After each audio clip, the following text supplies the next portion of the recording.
Baik, selamat malam Bapak Ibu. Semoga sehat selalu. Senang sekali pada kesempatan kali ini kita bertemu kembali tentunya dengan topik pembicaraan yang telah kita bahas di sesi yang sebelumnya. Jadi apabila Bapak Ibu belum nonton sesi sebelumnya, baiknya nonton dulu sesi yang sebelumnya baru nonton yang sesi ini supaya nanti arah pembicaraan kita tidak terbalik ya. Jadi bagi Bapak Ibu yang belum menonton sesi sebelumnya, diusahakan nonton dulu sesi sebelumnya lalu baru ke sesi yang ini supaya penjelasannya lebih dapat ya. Jadi penjelasan hari ini atau topik kita pada malam hari ini kita masih melanjutkan topik yang lalu, yaitu kita berbicara mengenai sebuah khotbah mengenai ketanpa intian atau tanpa diri yang kekal. Jadi khotbah ini membicarakan bahwa pada dasarnya manusia ataupun makhluk-makhluk yang lain ini tidak memiliki roh, tidak memiliki inti yang kekal, tidak memiliki sebuah substansi yang tetap. Oleh karena itu substansi ini pada dasarnya selalu berubah-ubah, dan di dalam perubahan itu tidak ada sesuatu yang disebut sesuatu yang kekal. Karena segala sesuatu pasti berubah. Artinya tidak ada sesuatu yang absolut diam, tidak ada sesuatu yang absolut berhenti, tidak ada sesuatu yang absolut tidak bergerak. Semuanya pasti menuju pada pergerakan. Semuanya pasti menuju pada proses. Nah, pada hari ini saya akan membawakan materi yang sama tentunya. Kembali lagi kita perlu mengenal diri kita lebih dalam. Kalau gitu sebenarnya saya ini siapa? Kalau dikatakan tidak kekal, kalau dikatakan makhluk atau manusia ini mengalami kelahiran berkali-kali, dan di dalam kelahiran kita yang berkali-kali ini tidak ada sesuatu yang sifatnya kekal. Kalau gitu kita selalu mengalami perubahan. Mungkin di kehidupan lampau kita terlahir sebagai pria, di kehidupan saat ini kita terlahir sebagai wanita, ataupun kebalikannya. Di kehidupan lampau sebagai seorang wanita, di kehidupan sekarang sebagai seorang pria. Karena keadaan di semesta ini pasti semuanya mengalami perubahan. Dan perubahan ini umumnya dilihat sebagai dua hal yang berbeda atau disebut dengan dualisme. Pada dasarnya manusia memiliki pola pikir dualisme. Kalau nggak A ya B, kalau nggak laki-laki ya perempuan, kalau nggak salah ya benar, kalau nggak siang ya malam. Sehingga hal-hal yang bersifat dualistis inilah yang membuat jalan pikiran manusia ini kadang-kadang hanya dipengaruhi atau hanya ditentukan oleh dua hal tersebut. Sehingga kadang-kadang kita tidak mencoba untuk thinking out of the box, tidak berpikir di luar kotak. Kita hanya berpikir sesuatu yang sifatnya mainstream, sesuatu yang sifatnya umum saja, sesuatu yang orang lain terima dan kita berpikir kita perlu menerimanya. Kembali lagi, baik manusia maupun materi ataupun makhluk-makhluk lain di alam semesta pada dasarnya terdiri dari dua hal ini. Untuk makhluk, dia pasti terdiri dari batin dan jasmani. Jasmani ini biasa kita sebut materi. Materi ini definisinya lebih ke hal-hal yang sifatnya physically atau benda mati. Tetapi ketika kita berbicara makhluk, pasti ada unsur batin, pasti ada unsur materinya. Dan ketika kita berbicara alam semesta seperti kursi, seperti meja, seperti pintu, kita hanya berbicara mengenai materi saja, tidak ada unsur batinnya. Yang dimana di dalam unsur materi ini ada elemen padat atau unsur tanah. Unsur tanah ini sifatnya adalah keras, wujud nyatanya ada dia bisa keras dan dia bisa lembek. Jadi dia ada wujudnya. Definisi dari hal yang padat ini adalah ada wujudnya. Sama seperti ketika kita melihat tembok, kita melihat pintu. Kenapa kita bisa tahu ada tembok, ada pintu? Karena ada wujudnya, ada warnanya, mungkin ada bentuknya, sehingga kita bisa memberikan konsep, oh yang seperti ini kotak tingginya 2 meter dan bisa dibuka dan ditutup, ini namanya pintu. Oh yang lebih kecil ada kacanya bisa dibuka dan ditutup, ini namanya jendela. Oh yang seperti ini yang digunakan untuk menyimpan pakaian, ini disebut lemari. Sehingga kita dalam hidup kita pasti memiliki banyak konsep, memiliki banyak label untuk membantu kita mengenali sesuatu. Berikutnya elemen air. Elemen air di sini sifatnya adalah kohesi. Kohesi ini maksudnya dia bisa membantu merekatkan materi-materi yang lain. Dia bisa membantu untuk menggabungkan materi-materi yang lain. Contohnya, Bapak Ibu pasti suka ngopi. Ketika Bapak Ibu ambil 1 sendok kopi dan 1 sendok gula, diaduk, pasti tidak akan menyatu. Elemen-elemen kopi tersebut, kopi dan gula tadi kan elemen dominannya ada elemen padat. Nah, kedua jenis elemen padat ini dia tidak bisa bersatu. Kopi ya tetap kopi, gula ya tetap gula. Tapi ketika kita tambahkan air panas, lalu kita aduk, kedua elemen yang dominannya padat itu bisa bersatu.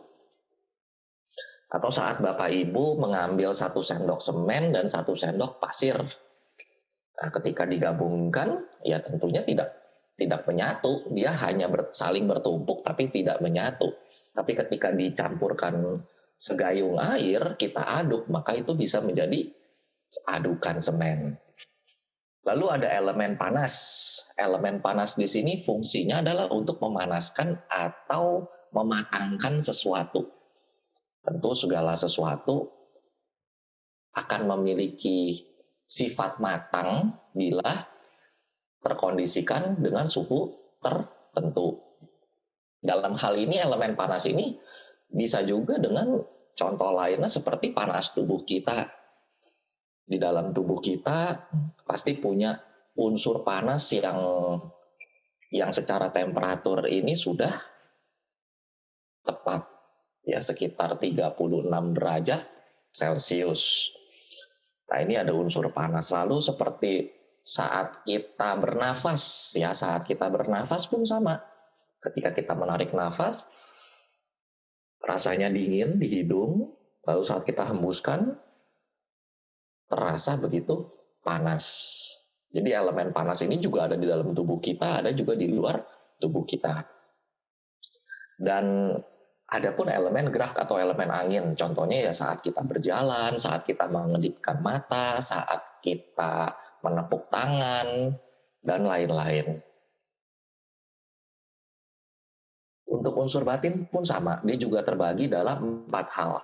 Ada unsur yang disebut dengan perasaan, persepsi, bentuk-bentuk pikiran, dan kesadaran. Perasaan, persepsi, bentuk-bentuk pikiran, dan kesadaran. Saya biasanya lebih suka mulai dari kesadaran dulu. Kesadaran ini terbentuk karena adanya indera yang kontak dengan objek. Jadi harus ada alat inderanya, harus kontak dengan objeknya. Apa itu alat indera? Ya tentunya panca indera. Mata, telinga, hidung, lidah, jasmani. Ya, dalam hal ini kelima indera tersebut, panca indera tersebut adalah kategori materi. Mata, telinga, hidung, lidah, jasmani. Ya, kelima-limanya adalah unsur materi. Namun, kita mengenal satu indera yang paling penting, yaitu pikiran atau kesadaran. Jadi pada dasarnya kita memang memiliki 6 indera pada dasarnya. Satu indera ini adalah indera yang disebut dengan pikiran atau kesadaran, yang dimana ya tidak ada bisa mendeteksi keberadaan indera ini. Karena kita sendiri tidak bisa melihatnya, tidak seperti mata, tidak seperti hidung, tidak seperti lidah, tidak seperti telinga, tidak seperti jasmani yang terlihat. Secara physically dia terlihat, tapi kesadaran ini disebut indera walaupun dia tidak terlihat. Karena wujudnya adalah bentuk pikiran, adalah pikiran kita. Jadi ketika kita memikirkan sesuatu, saat kita berpikir atau memikirkan sesuatu atau mengalami sesuatu, saat itu pikiran kita bekerja. Nah, pikiran itulah juga disebut dengan indera atau indera batin. Di dalam kesadaran ini muncul karena kita punya mata, kita punya telinga, punya hidung, punya lidah, punya jasmani. Juga mereka harus kontak dengan objeknya masing-masing. Contohnya mata harus kontak dengan bentuk. Nah, ini mata harus kontak dengan bentuk. Lalu hidung harus kontak dengan objek bau. Lidah harus kontak dengan rasa. Telinga harus kontak dengan suara. Jasmani harus kontak dengan sentuhan.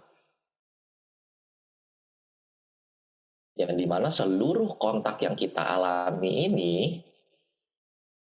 semuanya akan mengalami perpaduan dan mengalami proses. Segala sesuatunya harus berupa perpaduan.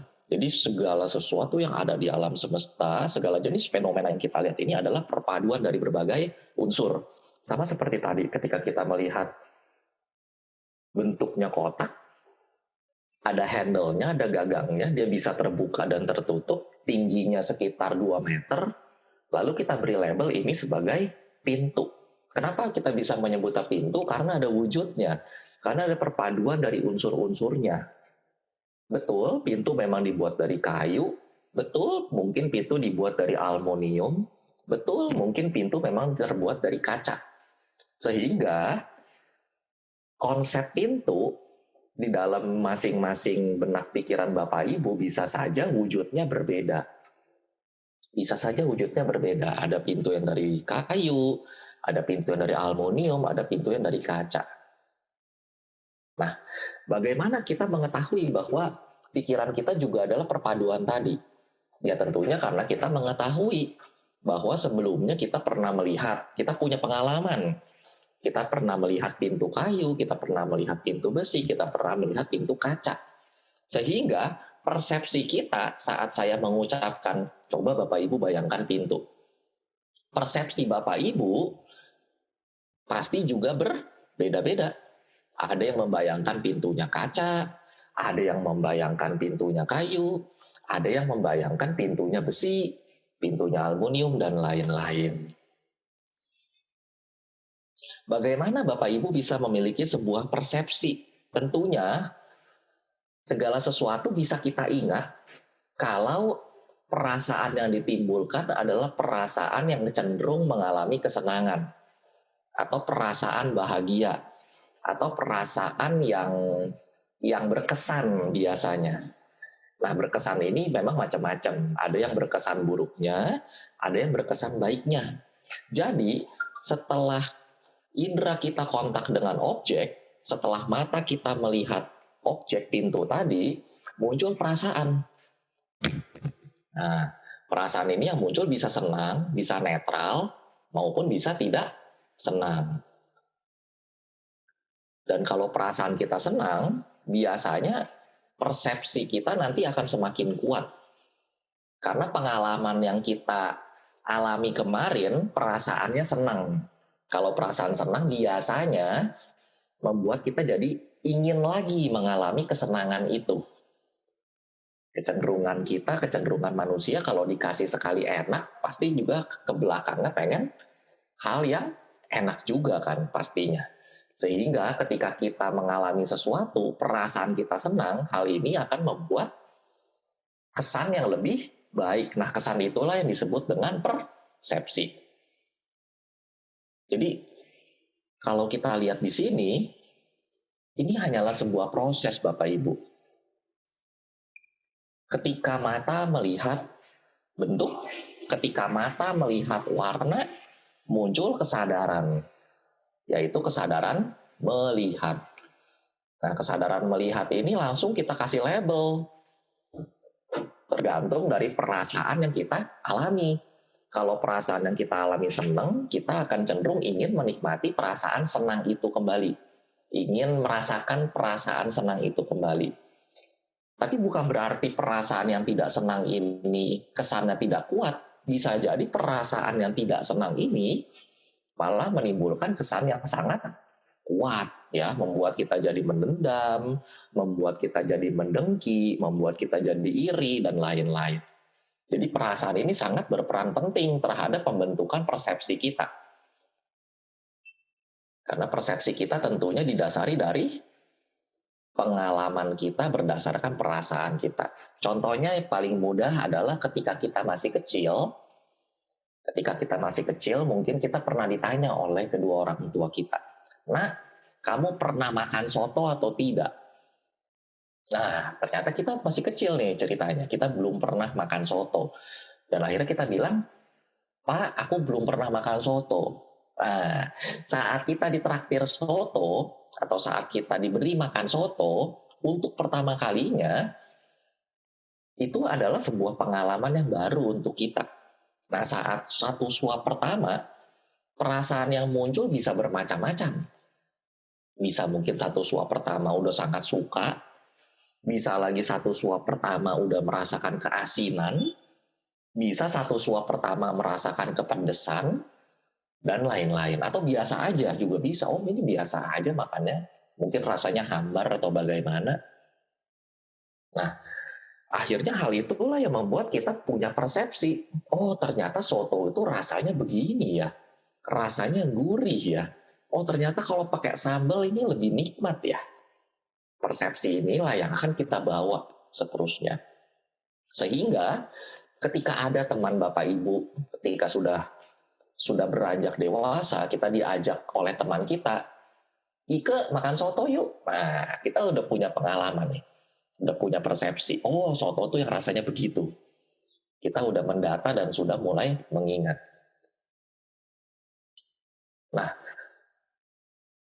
kelima hal ini yang disebut sebagai pancakanda atau 5 gugusan atau 5 kelompok kehidupan.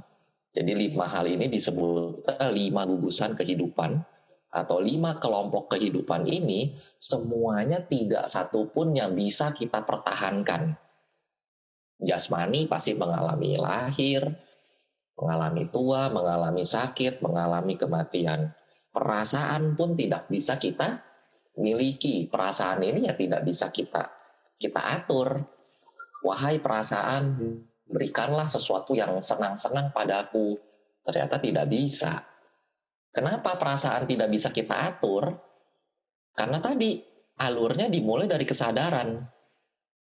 Nah, kesadaran ini kadang-kadang terjadi, ya. Jadi kesadaran ini terjadi karena sesuatu yang bersifat coincidence, yang tidak terduga kadang-kadang. Contohnya, ketika Bapak Ibu jalan pagi maraton, tiba-tiba terbaui aroma sampah. Padahal kalau punya pilihan, saya nggak mau mencium aroma sampah. Saya tidak mau membaui aroma sampah. Itu kalau kita punya pilihan. Tapi ketika kita jalan, tiba-tiba aroma atau bau sampah itu tiba-tiba menyengat langsung ke hidung kita tanpa kita inginkan. Sehingga muncullah perasaan tidak senang. Jadi kesadaran maupun perasaan ini tidak bisa dikontrol. Karena berlangsung dengan sangat cepat. Ketika pertama kali kita mencium aroma bau sampah tersebut, pasti kita menolak. Biasanya kita menutup hidung. Nah, saat kita menutup hidung, tandanya kita sudah menolak. Kalau kita menolak berarti perasaannya tidak senang. Sehingga terbentuklah persepsi, oh dari dulu sampai sekarang saya kalau nyium aroma sampah saya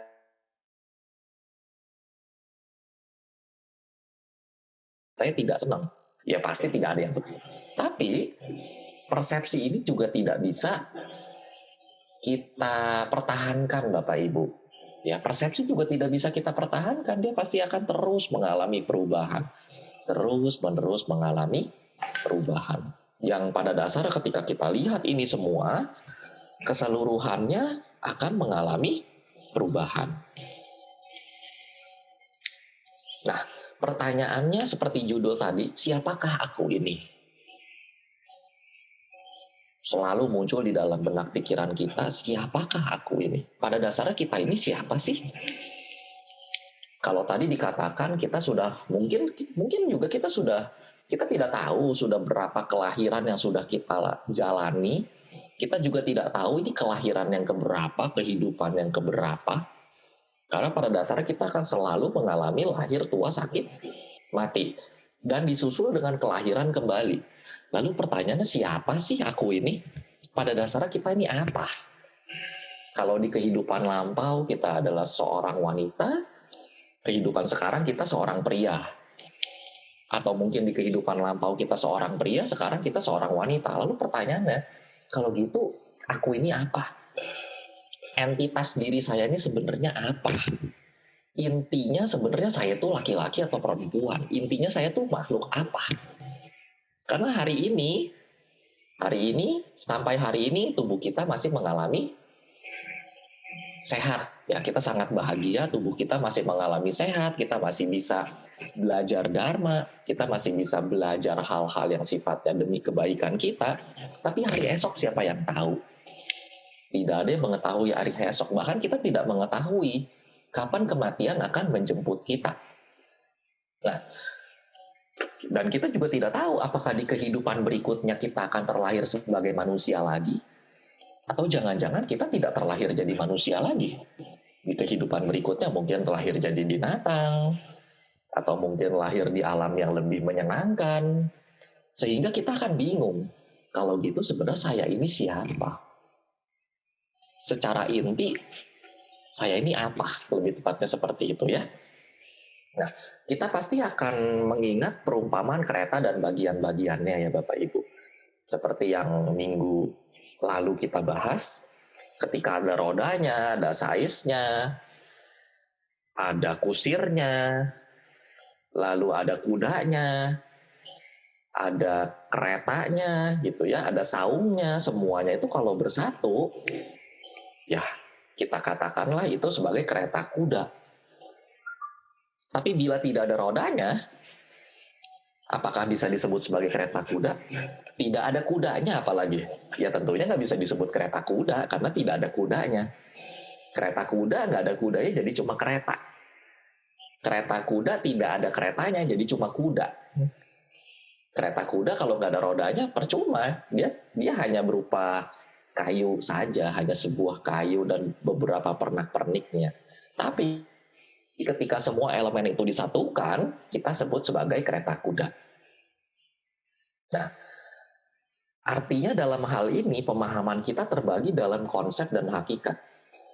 Pernak-pernik tadi, berbagai jenis kayu tadi, lalu berbagai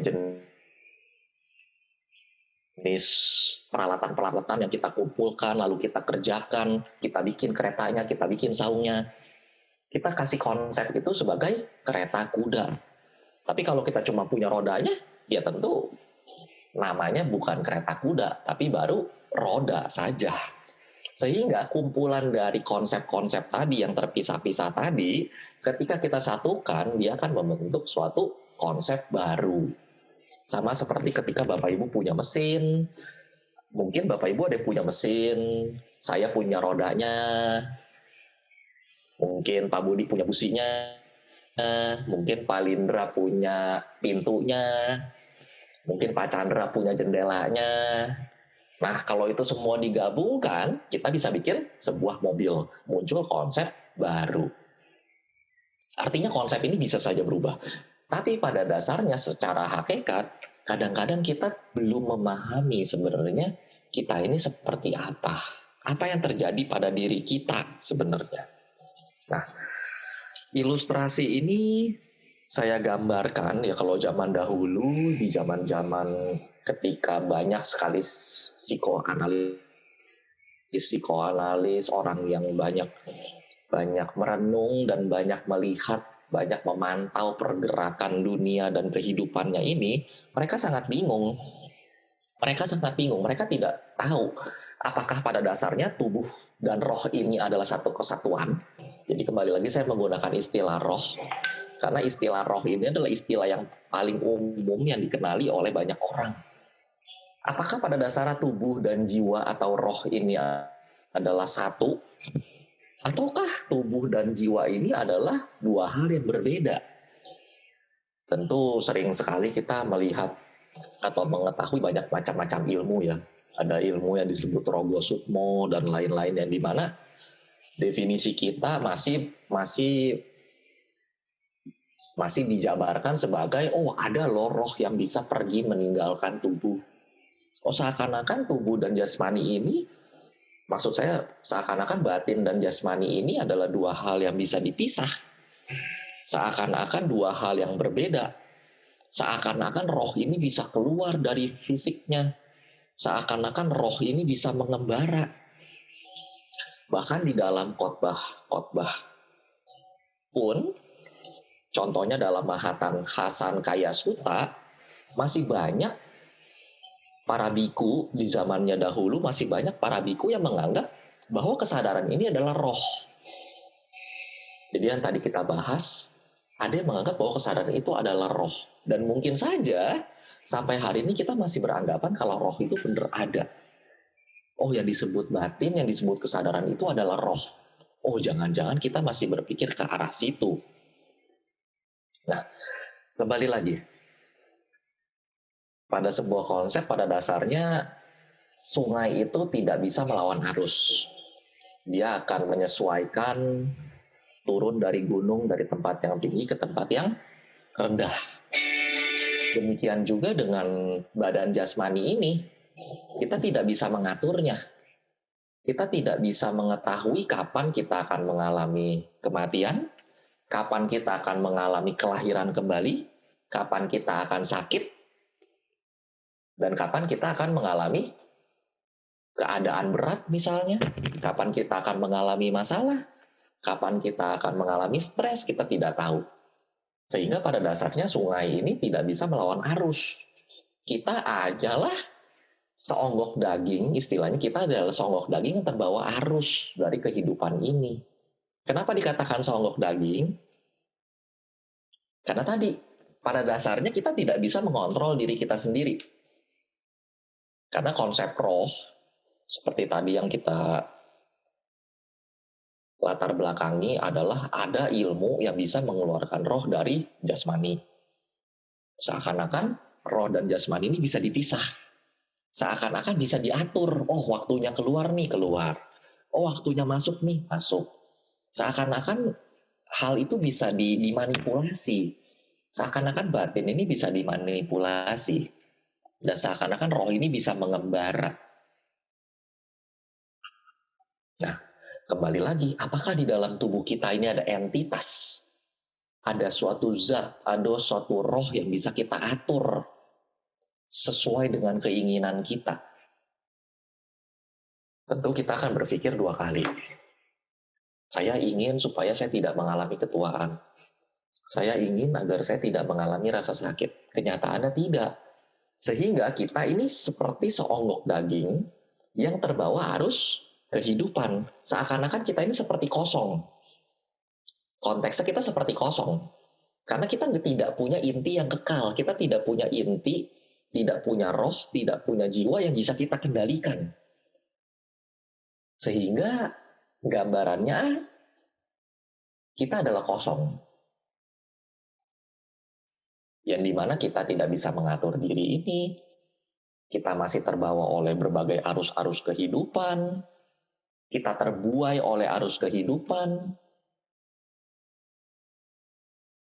Artinya kita memang tidak mampu untuk menguasai tubuh dan jasmani ini. Dan apakah benar pada dasarnya kita adalah kosong? Kosong dalam tanda kutip ya, dalam arti kosong di sini adalah yaitu kita tidak bisa mengontrol satupun. Kita tidak bisa mengontrol mata kita supaya tidak rusak. Kita tidak bisa mengontrol hidung kita untuk bisa membau yang enak-enak. Kita tidak bisa mengontrol telinga kita.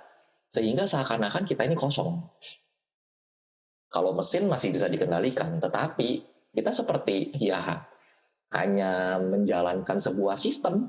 Bahkan kita dijalankan seakan-akan kita dijalankan oleh sebuah sistem. Kita tidak pernah mengatur jantung kita tidak pernah mengatur organ-organ tubuh kita Tapi organ-organ tubuh kita ini bekerja dengan sendirinya, bekerja dengan kelompoknya berdasarkan gugusnya, berdasarkan kelompok-kelompok kehidupan tadi. Nah, kelompok-kelompok kehidupan tadi seperti sistem yang dia akan bekerja dengan sendirinya, tanpa kita perintahkan, tanpa kita atur, tanpa kita kendalikan. Kenapa saya bisa mengatakan analoginya kita seperti dalam keadaan kosong?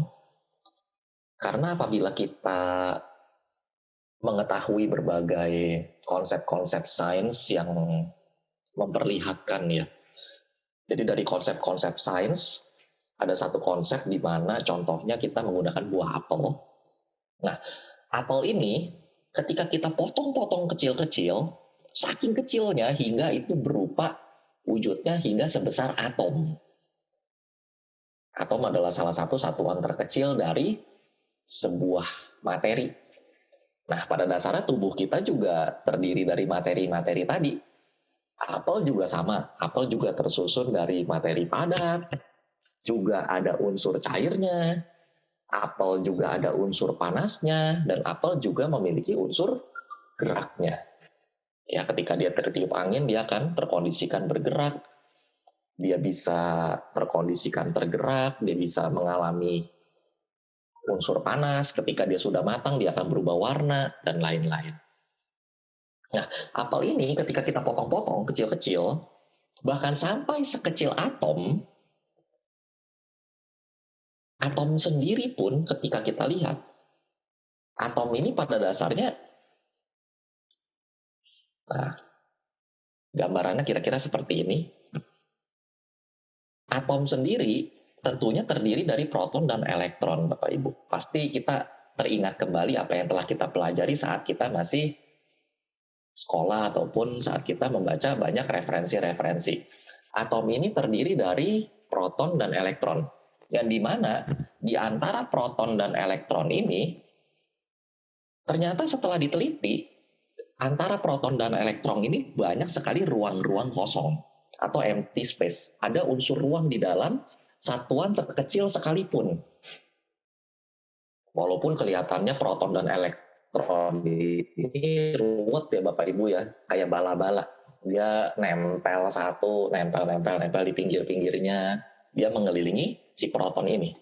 Tapi setelah kita perhatikan ternyata antara proton dengan elektron ternyata ada unsur ruang.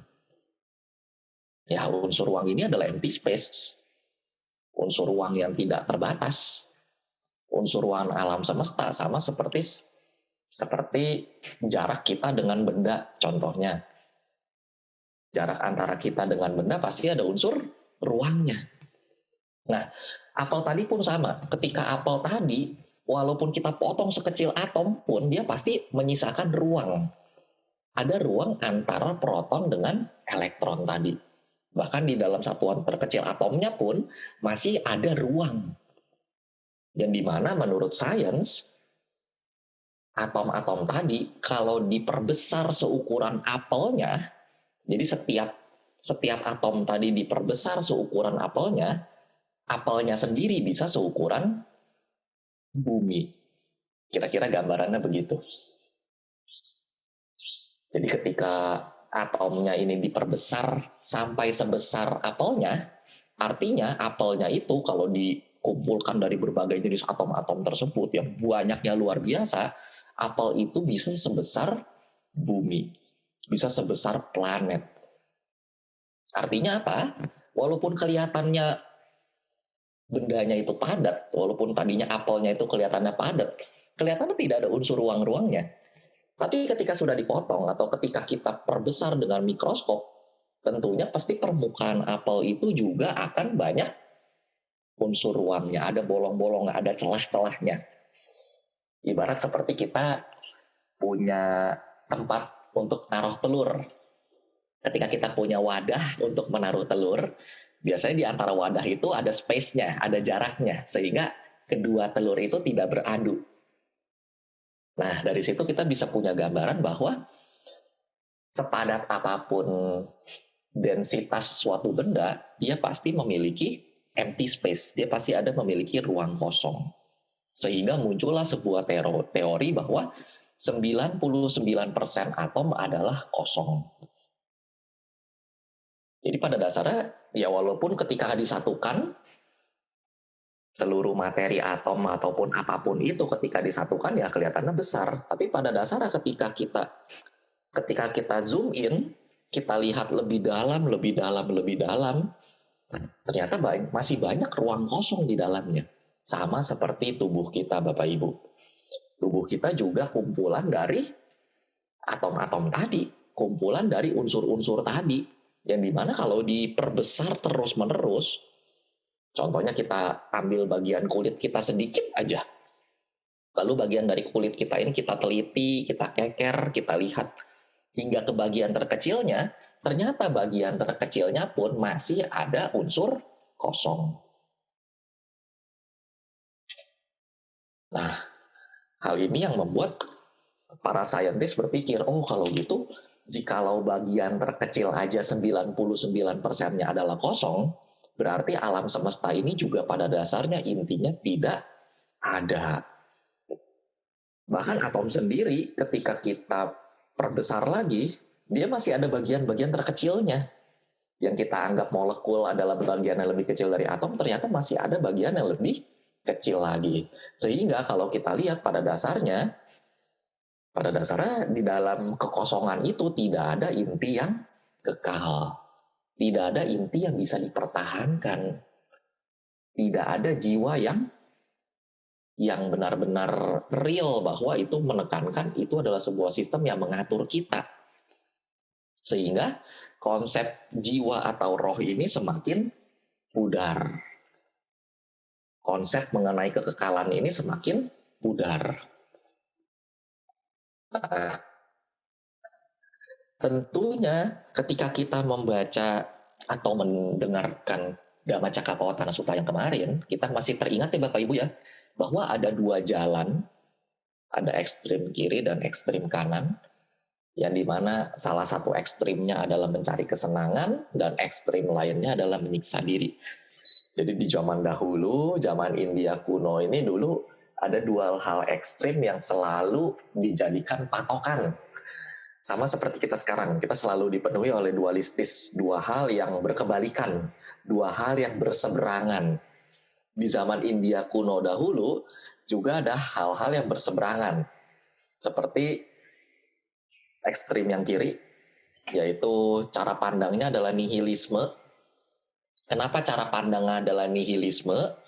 Karena dia berpikir, orang-orang yang punya pandangan ini berpikir bahwa hidup ini hanya sekali dan tidak ada kehidupan yang akan datang. Sehingga dia selalu berpikir bahwa ketika jasmani ini mengalami kematian, ketika jasmani ini mengalami kehancuran, roh juga mengalami kehancuran. Jadi nihil, benar-benar tidak ada sisa. Kalau jasmaninya meninggal, rohnya juga otomatis meninggal. Namun, efeknya atau resikonya ketika memiliki pandangan nihilisme ini, kita akan berpikir, kita akan hidup dengan lebih materialis. Pandangan hidup kita akan jadi materialisme. Jadi nihilisme ini lebih tepatnya pandangan nihilisme ini lebih tepatnya adalah tujuan hidup. Ya, lebih tepatnya adalah tujuan hidup, sementara materialisme ini adalah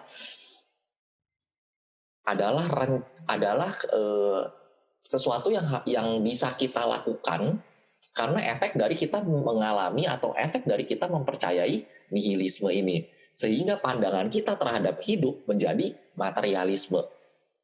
Contohnya seperti ini, dengan kita berpikir hidup hanya sekali, dengan kita berpikir bahwa ketika jasmani ini hancur, roh ini juga ikut hancur, maka secara tidak langsung kita tidak meyakini adanya hukum sebab akibat.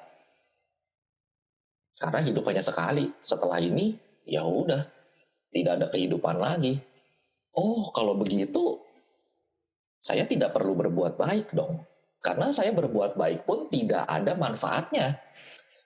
Kalau saya berbuat buruk pun tidak ada konsekuensinya. Oh, kalau gitu lebih baik saya mencari kesenangan saja. Kalau gitu hidup saya demi kesenangan aja, demi mengejar kesenangan saja. Toh tidak ada kehidupan berikutnya. Sehingga pandangan hidup kita menjadi materialisme. Nah, efeknya adalah ketika kita memiliki pandangan materialisme, kita tidak akan tahu. Kita tidak tahu kehidupan yang akan datang, bahkan kita tidak tahu kehidupan yang lampau. Kita tidak mengakui adanya kehidupan lampau dan kehidupan yang akan datang, karena kita berpikir hidup hanya satu kali saja. Dan selama hidup, kita hanya mencari kesenangan saja. Karena tadi, hal-hal yang baik maupun hal-hal yang buruk tidak ada konsekuensinya. Tidak ada reward, tidak ada punishment. Sehingga ya sudah dijalani saja dengan senang-senang. Nah, di samping ada ekstrim kiri, tentunya ada juga paradigma yang berseberangan, yaitu paradigma eternalisme. Orang yang menganggap bahwa kehidupan ini kekal. Ya, memang fisiknya akan mengalami kematian, tapi jiwanya atau rohnya akan mengalami kekekalan. Nah, orang yang menganggap bahwa roh ini kekal, dia akan melihat bahwa jasmani dan roh ini dua hal yang berbeda. Jadi ada jasmani, ada roh. Jasmani ini akan hancur setelah mengalami kematian, tapi roh tidak akan pernah mengalami kehancuran. Nah, mereka meyakini bahwa pada dasarnya roh ini suci, roh ini agung, roh ini bersih, roh ini putih.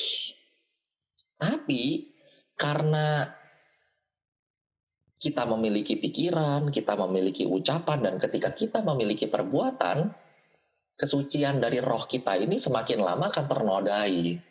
Ternodai oleh pikiran buruk kita, ternodai oleh ucapan buruk kita, dan ternodai oleh perbuatan buruk kita.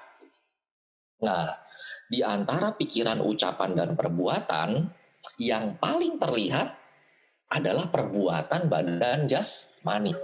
Mereka meyakini perbuatan badan jasmani inilah yang paling mencemari, yang perlu bertanggung jawab agar roh ini bisa suci kembali. Akhirnya mereka punya gambaran lagi. Oh, kalau gitu jasmani ini harus kita hukum. Jasmani ini karena dia yang paling bertanggung jawab, maka jasmani ini harus kita hukum supaya roh kita kembali suci. Karena kalau kita lihat segala jenis hal kriminal di muka bumi ini, contohnya seperti membunuh. Saat membunuh, yang paling terlihat bukanlah pikiran. Yang paling terlihat bukanlah ucapan, tapi yang paling terlihat adalah perbuatan badan jasmani.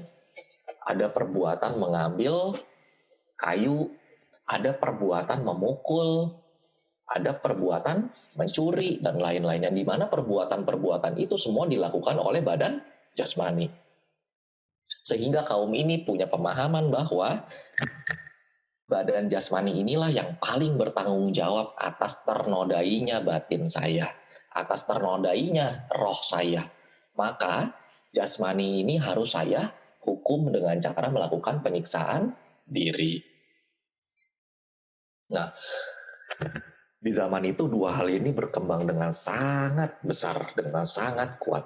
Akan tetapi guru agung kita tentunya mengatakan bahwa kesadaran ini bukanlah roh. Ya, jadi satu sisi menentang bahwa yang disebut roh ini tidak ada. Guru agung kita menentang bahwa keberadaan yang disebut roh, yang disebut sebagai entitas yang mengembara, ini tidaklah ada. Sehingga secara tidak langsung mengatakan bahwa roh yang kekal ini tidak ada. Pandangan yang dipahami oleh kaum eternalisme ini yang menyatakan roh ini kekal, Guru Agung mengatakan roh yang disebut kekal itu tidak ada.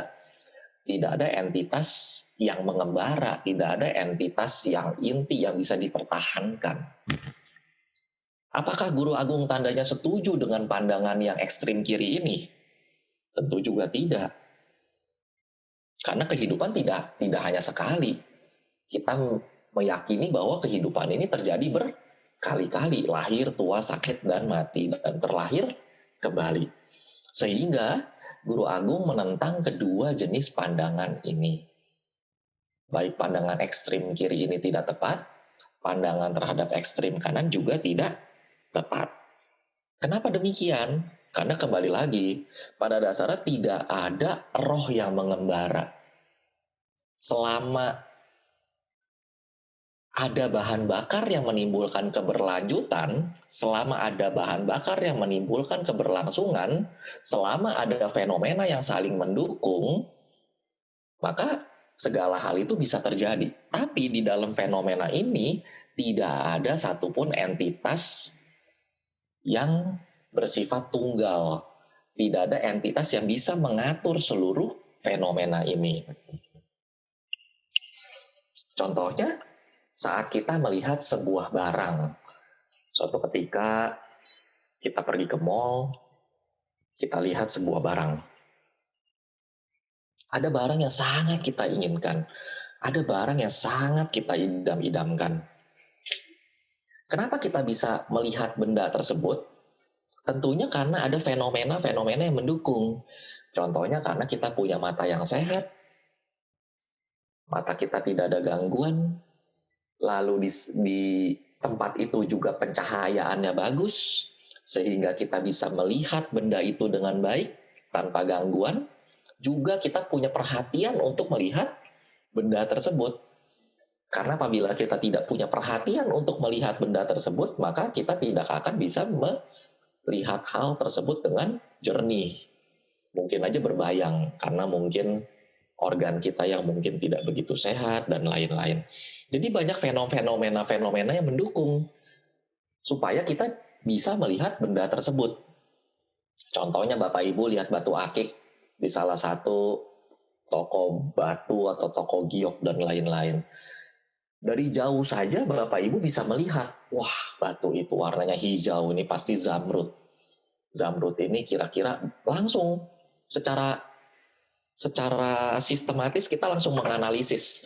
Oh batu ini pasti harganya sekitar sekian. Ada kondisi di mana kita melihat ke arah batu tersebut. Ada fenomena-fenomena yang mendukung sehingga kita bisa kontak dengan objek tersebut.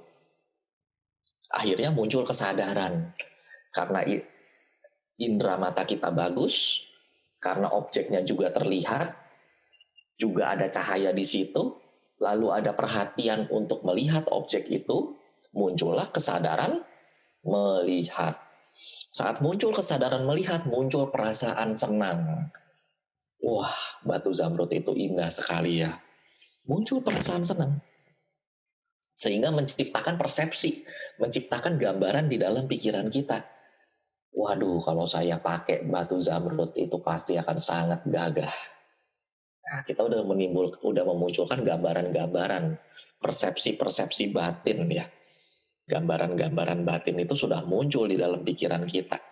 Nah, semua itu terjadi, proses dari kita melihat sampai kita menginginkan batu tersebut, itu semua terjadi hanyalah sebuah fenomena-fenomena yang saling mendukung. Itu semua adalah keberlanjutan yang terjadi karena adanya fenomena yang saling membentuk fenomena lain. Ada kondisi yang menyebabkan kita mengkondisikan kondisi-kondisi yang lain. Loh, bahasanya kok ribet Pak, kondisi-kondisi. Ya, memang demikian. Karena dengan adanya kondisi mata yang sehat, dengan adanya kondisi pencahayaan yang bagus, dengan adanya kondisi benda yang terlihat, maka kita menjadi melihat benda tersebut. Dan ketika melihat benda tersebut, langsung rentetan berikutnya pun ngantri di belakang. Muncul perasaan senang, muncul gambaran batin, muncul persepsi ingin memiliki, dan lain-lain. Jadi itu semua seperti tersistem. Seperti sudah terjadwal, seakan-akan bukan terjadwal ya, mungkin lebih tepatnya seakan-akan proses itu akan mengikuti di belakangnya. Tanpa kita buat sistemnya. Tanpa kita buat sistemnya, proses itu akan berentet terus di belakang, mengikuti proses yang ada di depannya. Nah, hal ini juga ditanyakan, jadi ada beberapa kitab yang menjelaskan seorang bikuni bernama Bikuni Soma.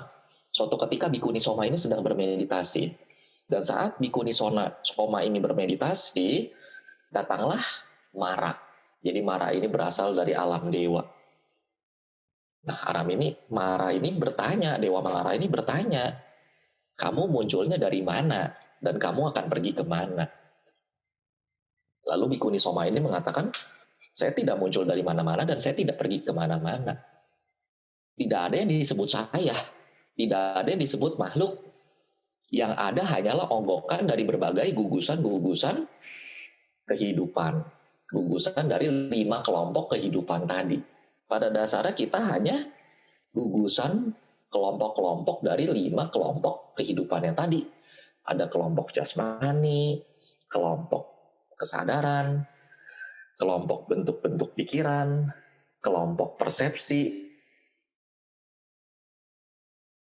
Gugusan dari 5 kelompok pembentuk tersebut. Yang hanya kita berikan label saja.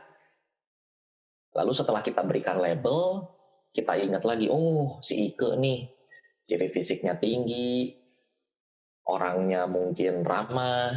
Oh Pak Budi nih, ini contohnya Pak Budi, ciri fisiknya demikian, orangnya baik, orangnya ramah. Oh ada lagi Pak Chandra, orangnya baik, ramah. Kita memberikan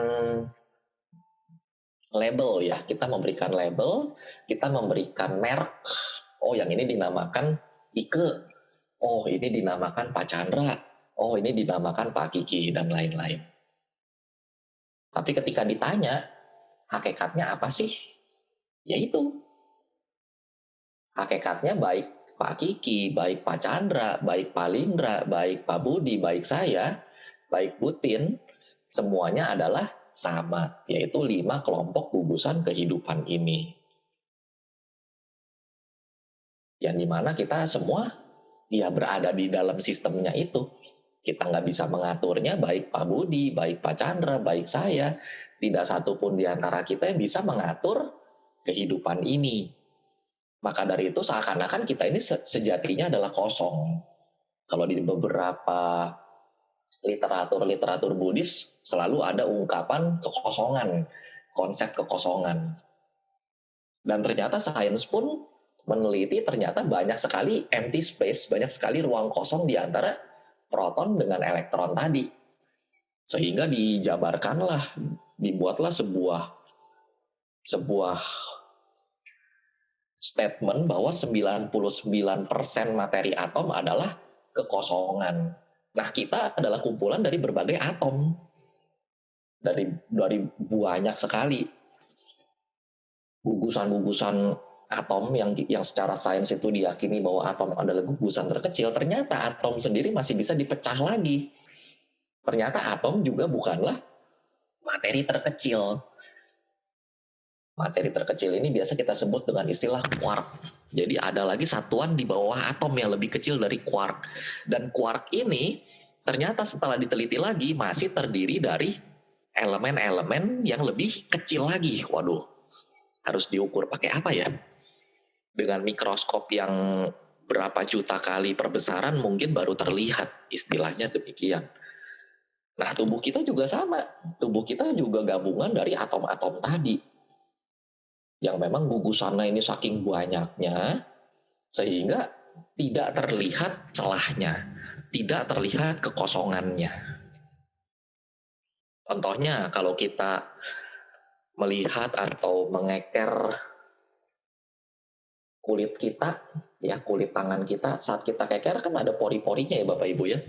Nah pori-pori, di antara pori-pori itu kan ada celah-celah kosong, ada empty space, walaupun kelihatannya padat Bapak Ibu, kelihatannya padat, tapi ternyata di dalam kepadatan ini ternyata masih ada beberapa empty space, celah-celah ruang kosong, walaupun tidak terlihat secara mata biasa, ya kita perlu bantuan.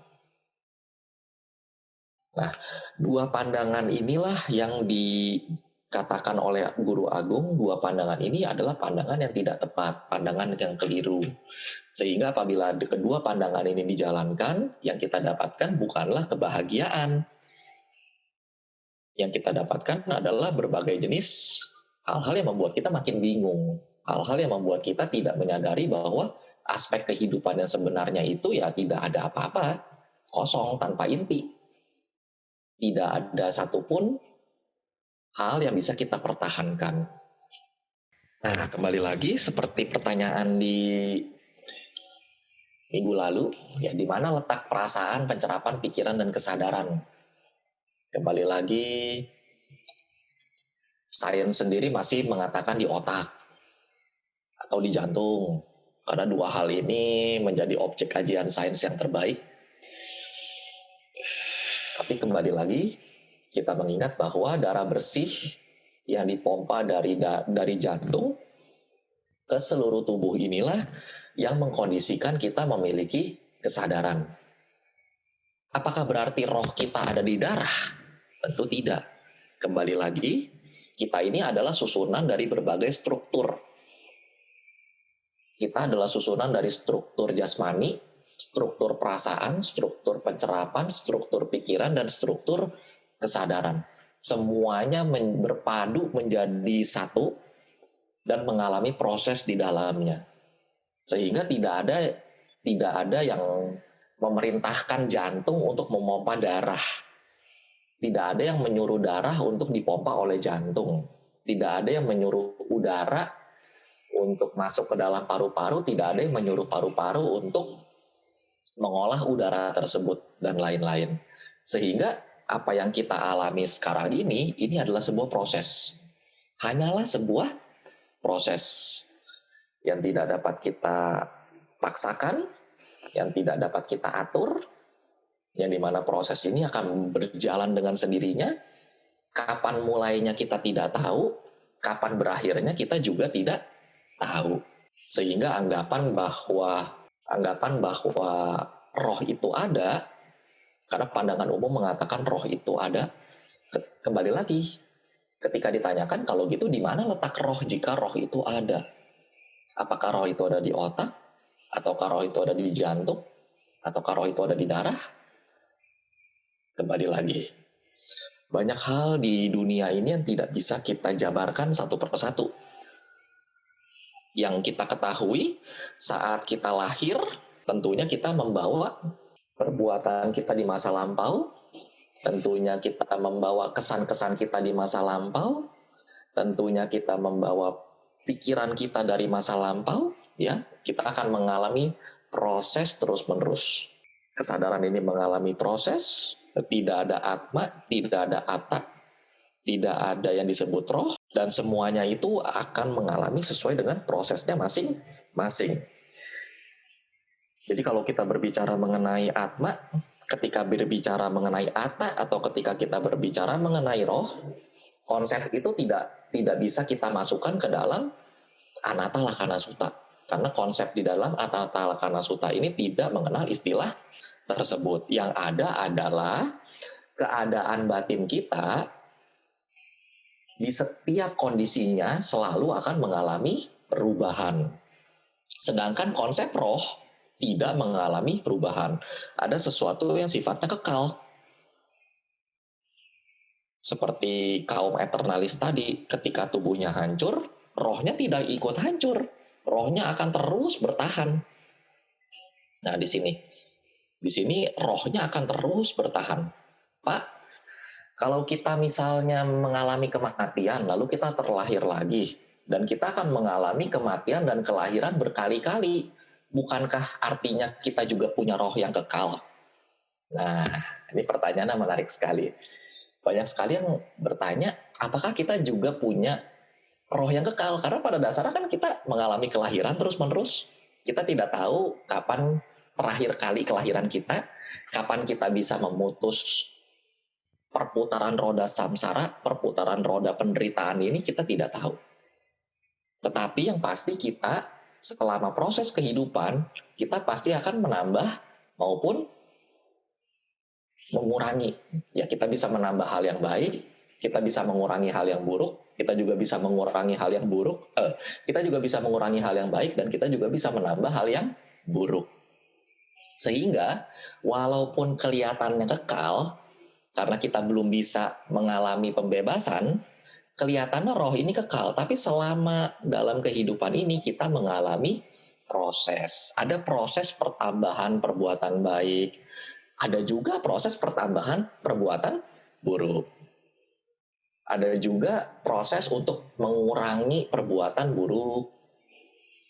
Dengan cara kita banyak melakukan perbuatan baik, otomatis kualitas perbuatan buruk kita mungkin akan terkondisikan untuk terkikis pelan-pelan, atau mungkin tidak sempat berbuah. Jadi artinya keadaan ini bisa kita kondisikan, bukan seperti konsep tadi. Kalau konsep tadi kan mengatakan bahwa roh ini kekal. Ya kalau kekal ya sekarang ada, nanti ada, ya sampai kapanpun dia akan tetap ada. Kalau tidak menggunakan cara penyiksaan diri, roh ini akan selalu ada. Tetapi bagi kita yang meyakini konsep anatta, kita tidak perlu melakukan penyiksaan diri, kita juga tidak perlu mencari kesenangan untuk mencapai pembebasan. Karena pembebasan itu di luar dua aspek jalan ini. Di luar ekstrim kiri, juga di luar ekstrim kanan. Kita punya satu jalan sendiri, yang dimana jalan ini lebih bijaksana, yang dimana jalan ini lebih netral, dan jalan ini lebih melihat segala sesuatu sebagaimana apa adanya. Sampai sini dulu ada yang mau ditanyakan Bapak Ibu? Belum ada? Nggak ada, lewat aja. Belum ada. Ya. Ya. Sekarang kita lihat, nah yang ini dulu. Ya. Kembali lagi ketika kita melihat kehidupan, kadang-kadang kita melihat fenomena-fenomena kehidupan. Contohnya kita melihat atau mengenal seseorang. Saat kita mengenal seseorang, kadang-kadang yang kita ketahui atau yang kita pahami adalah hanya sebagian kecil dari mereka.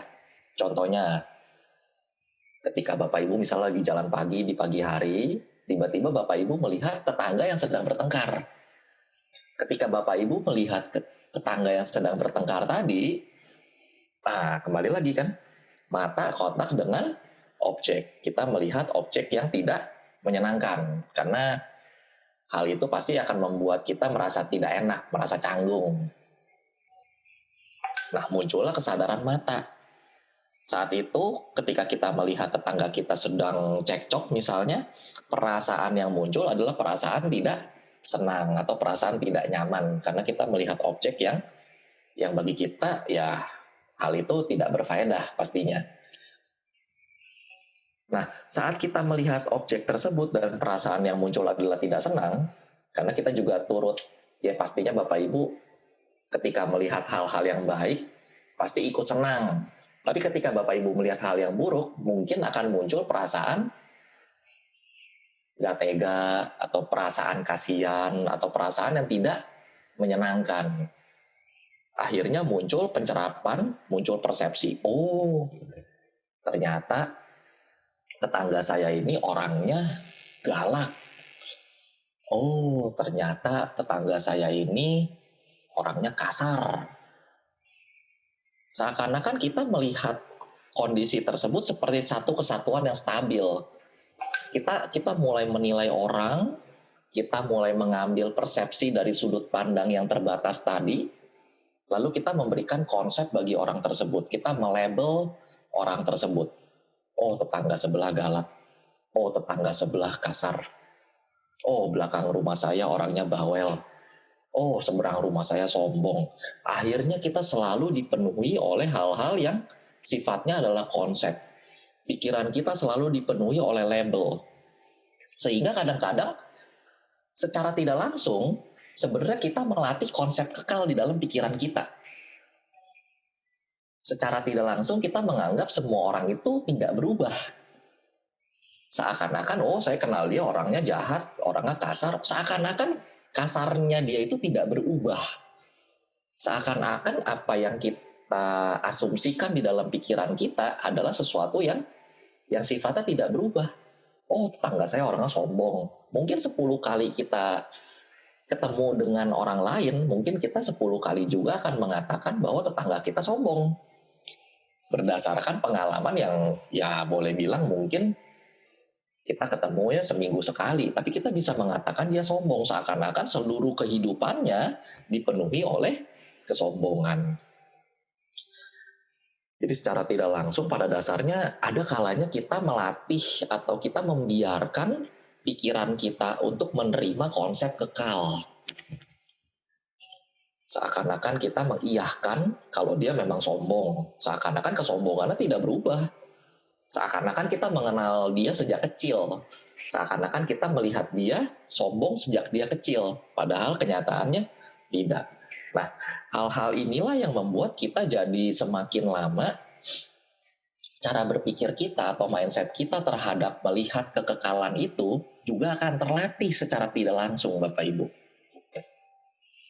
Seakan-akan kita melihat sesuatu tuh stabil terus, kelihatannya stabil terus, padahal di sela-sela itu semua pasti ada perubahan-perubahan. Contohnya, mungkin tetangga yang kita kenal tadi mungkin kebetulan lagi ribut, lagi berantem. Tapi setelah 1 jam itu mungkin mereka sudah akur kembali. Mungkin tetangga seberang rumah kita yang kita anggap sombong, tapi 1 jam kemudian mungkin dia sadar akan kesombongannya. Mungkin tetangga di belakang rumah kita, mungkin dia orangnya bawel, tapi 1 jam setelahnya mungkin dia juga banyak bermeditasi. Kadang-kadang banyak hal-hal yang kita tidak ketahui, tapi kadang-kadang hal-hal yang positif tersebut ada kalanya kita lupa untuk labeli, lupa dikasih merek, lupa dikasih label. Sehingga pemahaman kita tidaklah berubah. Kita masih menganggap orang itu seperti yang kita lihat saat itu. Sombong ya tetap sombong, bawel ya tetap bawel, seakan-akan itu tidak pernah berubah. Nah, ketika kita terus-menerus menyimpan pikiran-pikiran seperti itu, tanpa kita sadari sebenarnya banyak perubahan telah terjadi. Sama seperti ketika Bapak Ibu, analogikan ketika Bapak Ibu menyeberangi sungai ini. Bapak Ibu untuk pergi ke kota setiap hari, Bapak Ibu dari gunung, Bapak Ibu harus menyeberangi sungai ini di pagi hari dan harus pulang juga menyeberangi sungai ini di sore hari. Memang rutinitasnya adalah menyeberangi sungai setiap hari, seakan-akan rutinitas itu tidaklah berubah. Yang saya lakukan ya tetap sama. Ya aktivitasnya seperti ini. Turun ke sungai seberangi, turun ke sungai seberangi. Tapi pada dasarnya, apapun yang kita lakukan per momen, pada dasarnya kita mengalami banyak perubahan. Contohnya, rumput-rumput yang ada di sekitarnya mengalami perubahan. Kondisi sedimentasi pada bebatuan di sungai ini juga mengalami perubahan. Mungkin dulu pertama kali Bapak Ibu seberangi sungai ini mungkin hanya sedalam 1 mata kaki. Tapi sekarang karena mengalami erosi dan lain-lain sehingga sungai ini jadi lebih dalam misalnya. Jadi banyak sekali perubahan-perubahan yang kita tidak sadari. Karena rutinitas kita mungkin ya kembali lagi, ada kalanya kita tidak menyadari sesuatu karena dia berjalan terlalu cepat. Setiap hari kita lewati terus sampai kita tidak sadar bahwa ada perubahan di situ. Atau bisa jadi karena terlalu lama. Terlalu sering mengenal orang dan kita hanya mengenal beberapa sifatnya saja lalu kita langsung berikan kesimpulan. Sehingga kadang-kadang kesimpulan-kesimpulan lemah kita atau kesimpulan-kesimpulan negatif kita inilah yang membuat pikiran kita sendiri secara tidak langsung tidak berubah. Kita masih melabeli orang dengan hal-hal yang negatif, pada dasarnya mungkin dia sudah berubah. Atau kebalikannya, kita melabeli orang positif terus, pada dasarnya dia juga sudah berubah. Entah berubah jadi lebih baik ataupun berubah jadi menjadi sosok individu yang tidak baik. Ada kalanya ketika kita melihat rohaniwan, kadang-kadang hal ini sering terjadi ketika kita melihat rohaniwan, kita mengenalnya sudah sejak lama, lalu kita terus-menerus memang meyakini bahwa dia orang yang baik tanpa kita ketahui, mungkin saja sudah berubah. Kadang-kadang ekspektasi-ekspektasi itulah yang membuat kita jadi menolak kenyataan. Sehingga suatu ketika, contoh misalnya ada seorang rohaniwan yang kita puja, seorang rohaniwan yang kita hormati, tiba-tiba dia mengalami suatu keadaan, nama baiknya jadi tercemar, tapi karena kita masih menganggap dia orang yang baik, dia orang yang tidak bersalah, kita membelanya terus menerus. Nah, hal ini juga salah satu yang membuat kita jadi tidak move on ya. Salah satu yang membuat kita jadi tidak melihat segala sesuatu sebagaimana apa adanya. Tentunya kita sebagai manusia, sebagai makhluk yang punya akal, sebagai makhluk yang punya budi, tentunya kita pasti meyakini bahwa segala sesuatu di dalam hidup kita ini pasti terjadi atau melalui banyak sekali perubahan. Ya tentunya karena kita mengetahui hal baik yang terjadi pada orang lain, juga mengetahui hal baik yang kita lakukan pada orang lain. Maka tentunya hal ini sangat berpengaruh pada kehidupan kita. Jadi penting sekali untuk melihat segala sesuatu sebagaimana apa adanya. Seperti sungai ini, yang dimana dia tidak pernah melawan arus. Ikuti aja dulu arusnya, sehingga kita akan tahu dan kita akan beradaptasi di dalamnya. Sehingga kita melihat kehidupan ini dengan sewajarnya. Tidak melebih-lebihkan, tidak menganggap sesuatu itu tidak berubah. Sehingga pikiran kita ini progresnya terus move on. Apapun kendala atau pikiran kita yang menghambat kita, ya tentunya hal ini akan kita sadari. Oh, hal ini suatu ketika akan berakhir. Apa yang kita pikirkan saat ini, dia akan mengalami timbul, berlangsung, dan padam dengan sendirinya. Walaupun ada kalanya memang untuk hal-hal yang penting, atau hal-hal yang kita anggap berharga, kadang-kadang kita memang sulit untuk melepasnya. Nah, ini adalah PR kita semua, di mana kita pasti sulit sekali untuk melepas hal-hal yang kita anggap itu adalah milik kita. Ya tentunya karena tidak adanya penerimaan atau jarang mengalami ketidakberuntungan, hal ini akan membuat kita menjadi jarang sekali mengalami hal-hal seperti ini. Tapi ketika kita sering sekali mengalami kehilangan, ketika kita sering sekali mengalami hal-hal yang tidak menyenangkan, ada kalanya ini adalah pelajaran terbaik bagi kita untuk menerima keadaan sebagaimana apa adanya, walaupun keadaan ini sangat berat. Baik Bapak Ibu, mungkin itu dulu yang bisa sampaikan pada kesempatan kali ini. Bagi Bapak Ibu yang mau bertanya, saya persilahkan. Saya mau tanya, ini di luar dari topik yang masalah Pancakanda ya. Tadi diceritakan dalam riwayat hidup para Buddha ya, itu selalu yang berpasangan tuh Buddha dengan dua jalur ekstrim, yang menyiksa maupun yang mengejar kesenangan. Padahal kan kita tahu sendiri sekarang ini kan beragam kepercayaan, beragam agama. Tapi kenapa ya di setiap riwayat hidup para Buddha sama Sang Buddha itu selalu ketemunya tuh dengan saya bilang jadi Weda gitu, orang yang belajar kitab suci Weda yang sudah mungkin juga sudah ada pencapaian tingkat kesucian atau bagaimana.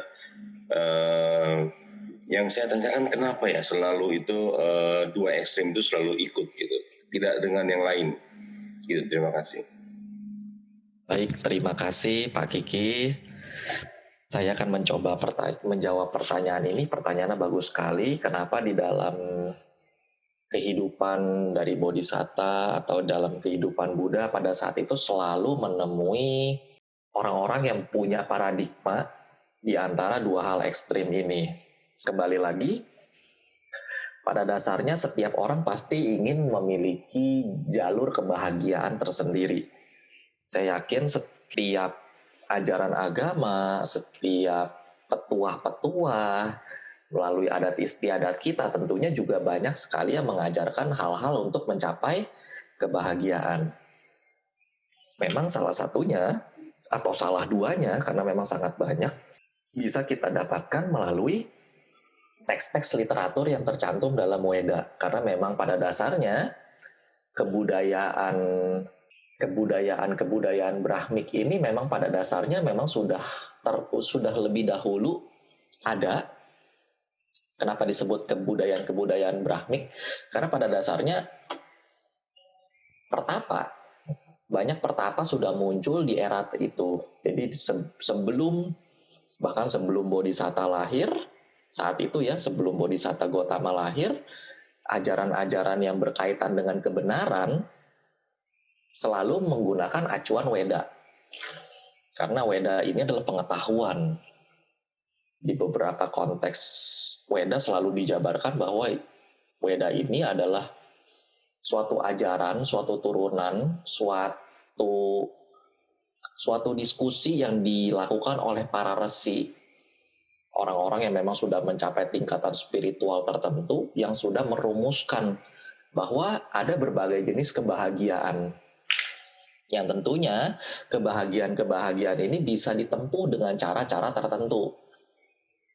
Jadi kalau kita melihat kembali, pada dasarnya di zaman dahulu banyak sekali guru-guru spiritual dengan ajaran-ajarannya yang bervariatif, banyak sekali.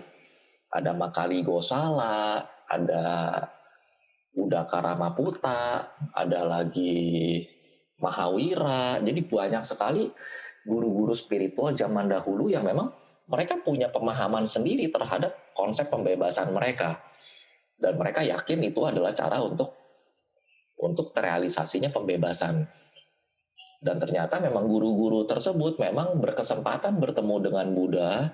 Ada beberapa di antaranya beradu debat, ada yang beberapa di antaranya mengaku kalah dalam arti sudah tidak paham lagi apa yang perlu didebatkan, karena memang sudah tidak tahu lagi pencapaian yang mereka lakukan ini sebenarnya apakah ini yang disebut dengan final.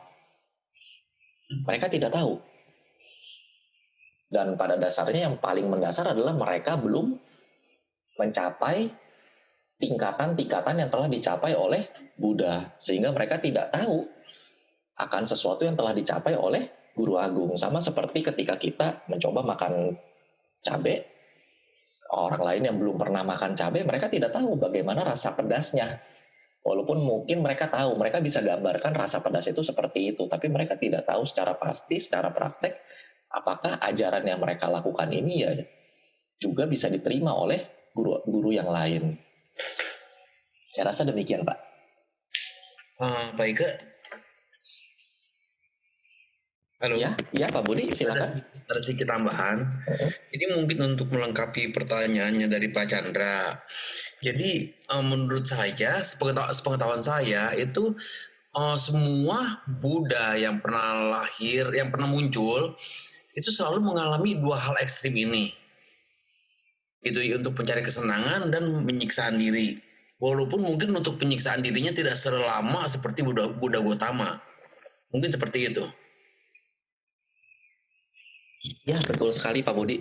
Memang di masa kisah Bodhisattva itu kisahnya, jalan ceritanya itu selalu sama memang. Jadi jalan cerita semua Bodhisatta itu selalu sama. Jadi entah Bodhisatta Meteya, entah Bodhisatta Gotama, entah Bodhisatta Kasapa, dan lain-lain, semuanya itu jalan atau alur cerita kehidupannya itu selalu sama. Dan ya boleh dikatakan ini adalah jalur yang memang digunakan atau jalur yang ditempuh untuk mencari pembebasan itu sendiri.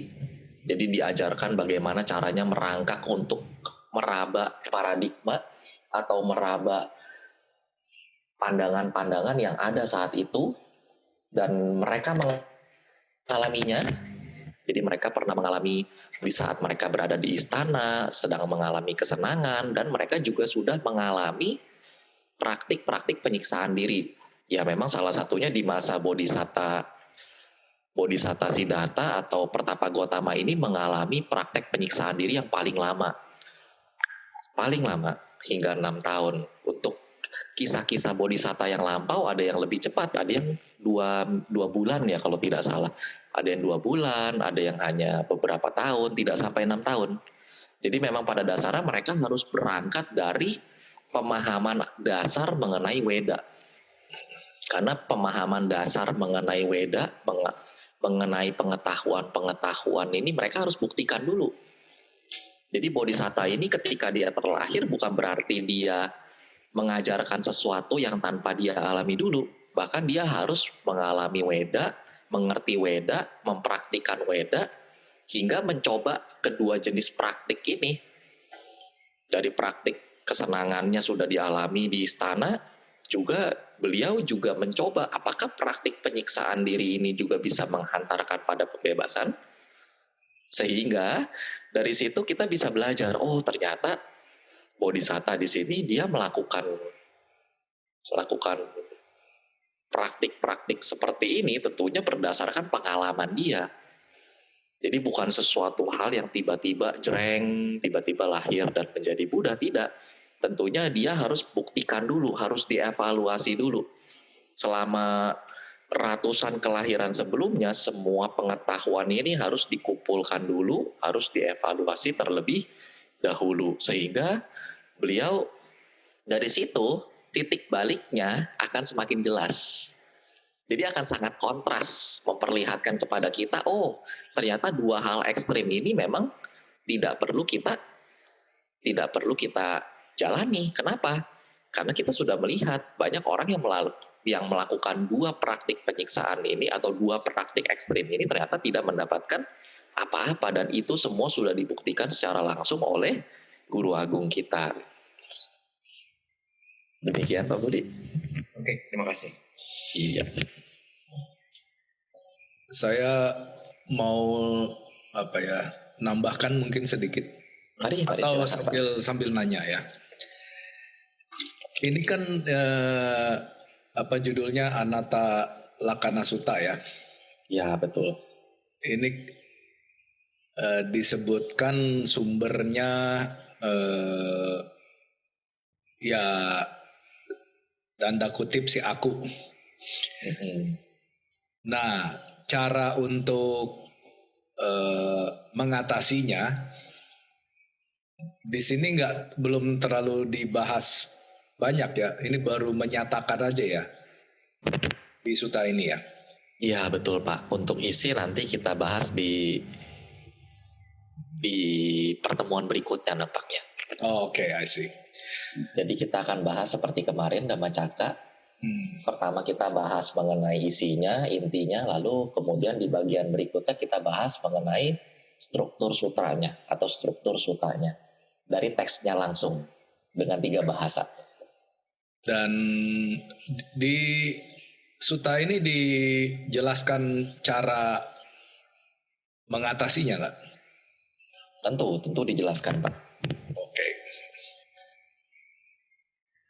Ya sebenarnya ada yang lain tapi ya udah sampai situ dulu aja dulu. Oh iya.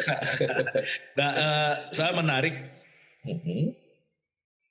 ya karena pembahasannya di sesi berikutnya ada hubungannya yang saya baca di yang Suranggama itu. Itu kan membahas detail sekali satu persatu ini panca skanda. Itu dibahas satu-satu panjang. Untuk topik kita pada hari ini rujukan sutanya saya pakai 3 rujukan Pak. Ya. Jadi sutta intinya adalah Anatta Lakkhana Sutta. Rujukannya Bapak Ibu bisa baca di Mahatan Hasankaya Sutta. Di dalam Mahatan Hasankaya Sutta itu ada seorang biku bernama Biku Sati. Dia walaupun siswa Buddha, tapi dia masih punya pandangan bahwa kesadaran itu adalah roh. Nah, Bapak Ibu bisa cek di situ. Lalu saya juga menggunakan Madhu Pindika Sutta. Madhu Pindika Sutta ini juga sutta yang bagus untuk untuk memahami anatta lebih dalam. Konsepnya ini bagus, nanti ada penjelasan mengenai tang jiwang tang sarirang, anyang jiwang anyang sarirang, yang tadi yang telah saya jelaskan, yaitu ada yang hidup antara roh dan jasmani adalah sama, ada jasmani dan roh yang berbeda. Itu saya ambil dari Madhu Pindika Sutta. Seru yang kalau udah suta yang seperti itu tuh. Iya. Satu lagi Pak Ika, Iya, gimana Pak? itu mungkin kalau suta itu yang waktu saat Buddha mengajarkan kepada Dewa Brahma Baka, mungkin sama juga ya?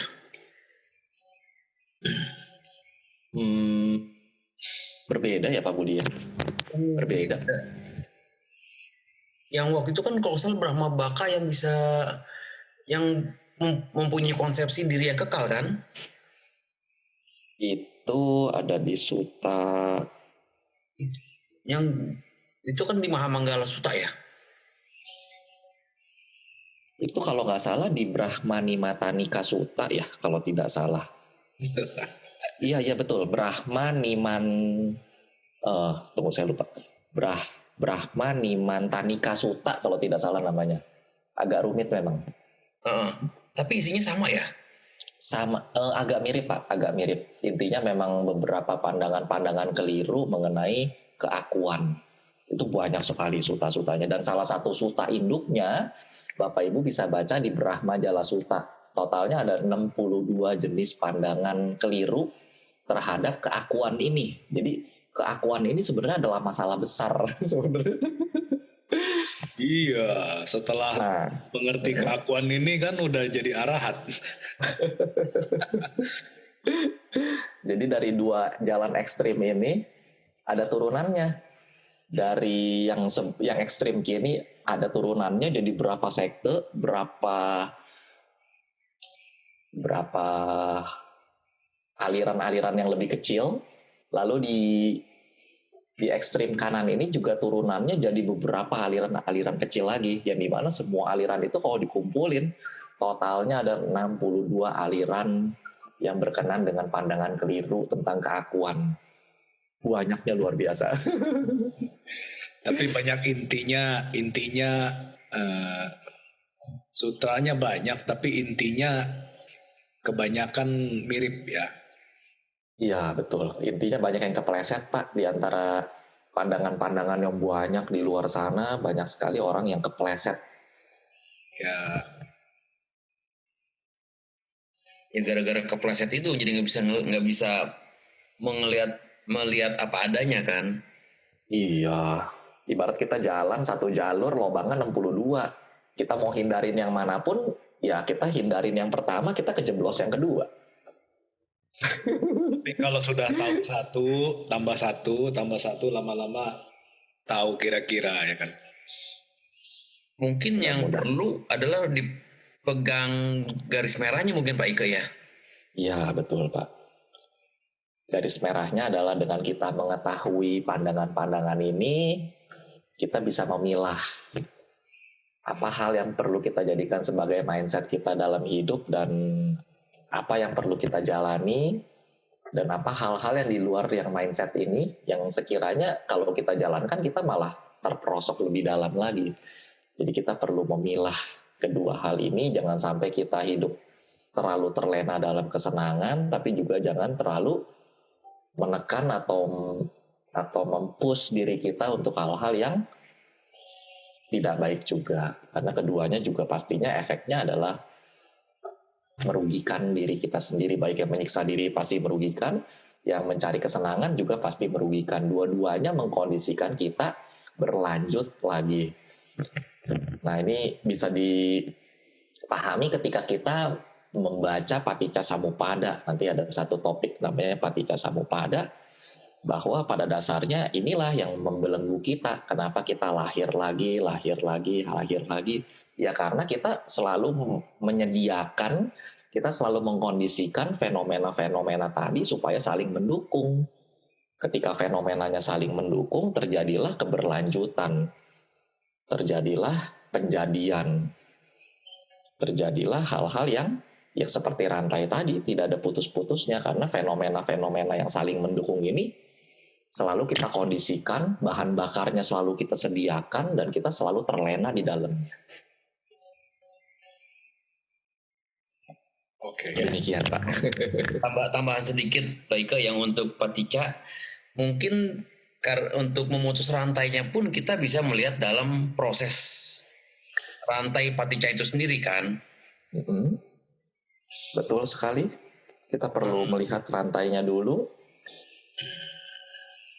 Dan di mana mesti diputusnya nanti kan? Iya, karena di dalam rantai tersebut ternyata nanti kita akan cek apakah di dalam rantai-rantai itu ada yang disebut sebagai roh atau tidak.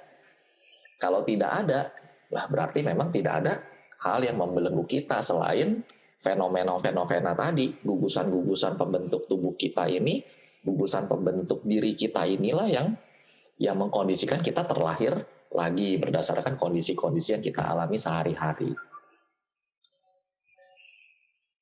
Di berapa sesi dari sekarang nih Paticca Samuppada itu? Paticca Samuppada mungkin nanti kita perlu pikirin dulu setelah ini sesi berikutnya apa, nanti saya cari kedekatannya. Ya. Kalau kedekatannya ada nanti kita masukin. Kalau memang sekiranya masih perlu dipending nanti kita pending dulu. Ya. Iya. Oke. Ada lagi yang mau bertanya? Kalau tidak, kita akhiri sesi malam ini. Ya, terima kasih. Terima kasih ya Ika ya. Baik, terima kasih Bapak Ibu, semoga bermanfaat. Semoga berikutnya lebih maksimal lagi. Iya, terima kasih. Selamat malam. Terima kasih, selamat malam. Selamat malam.